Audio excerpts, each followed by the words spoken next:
மாட்டான். ஏன்? நீங்க ஆராதனையை குறித்து அலட்சியப்படுத்தி பேசினதையும் பெற்றோரை குறித்து அலட்சியப்படுத்தி பேசினதையும் உங்க பிள்ளைகள் கேட்கிறான். பிள்ளைகளுக்கு கோபம் தான் வரும். அதான் பிதாக்களே, உங்க பிள்ளைகளை என்ன பண்ணாதீங்க, கோபப்படுத்தாதீங்க. அந்த கிழமைய பாரு, அந்த கிழமைய அப்படின்னு நீங்க உங்க பிள்ளைகளுக்கு முன்னாடி உங்க அம்மாவை பேசுறது, உங்க அப்பாவை பேசுறது, பேசிட்டு சொல்றீங்க என் பிள்ளைங்களுக்கு கீழ்படிய மாட்டேன்றா பாஸ்ல. எப்படி கீழ்படிவான்?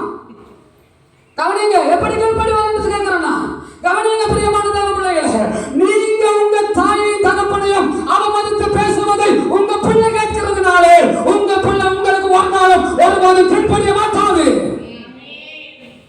அல்லேலூயா. கவனிக்கிறீங்களா? அல்லேலூயா. உங்க குடும்பமும் மொத்தமும் கர்த்தரை ஆராதிக்க வேண்டும் என்று கர்த்தர் விரும்புகிறார். நீங்க மாத்திரம் ஆராதிப்பதை தேவன் விரும்புவதில்லை. அவர் தெளிவாய் சொல்லுகிறார். யோசுவா தெளிவாய் சொல்லுகிறார், நீங்கள் யாரை சேமிக்க போகிறீர்கள்? உங்க பிள்ளைகள் யாரை சேமிக்க போகிறார்கள்? நானும் என் வீட்டாருமோம் என்றால் கர்த்தரையே சேமிப்போம். அல்லேலூயா. முதலாவது உங்களுக்குள்ள ஒரு தீர்மானம் இருக்க வேண்டும். நானும் என் பிள்ளைகளும் என் ஆண்டவராகிய இயேசு கிறிஸ்துவை தவிர வேறொருவரையும் ஆராதிக்க போவதில்லை. அல்லேலூயா. எனக்கு அன்பான தேவ பிள்ளையை, நீ செய்யாத எதையும் உங்க பிள்ளைகள் செய்ய போவது கிடையாது. அல்லேலூயா. உங்களுக்கு ஒரு மாற்றம் இல்லாமல் உங்க பிள்ளைகளுடைய வாழ்க்கையிலையோ உங்க குடும்பத்தில் இருக்கிற கணவன் மனைவி இடத்திலேயோ அது வரப்போவது கிடையாது.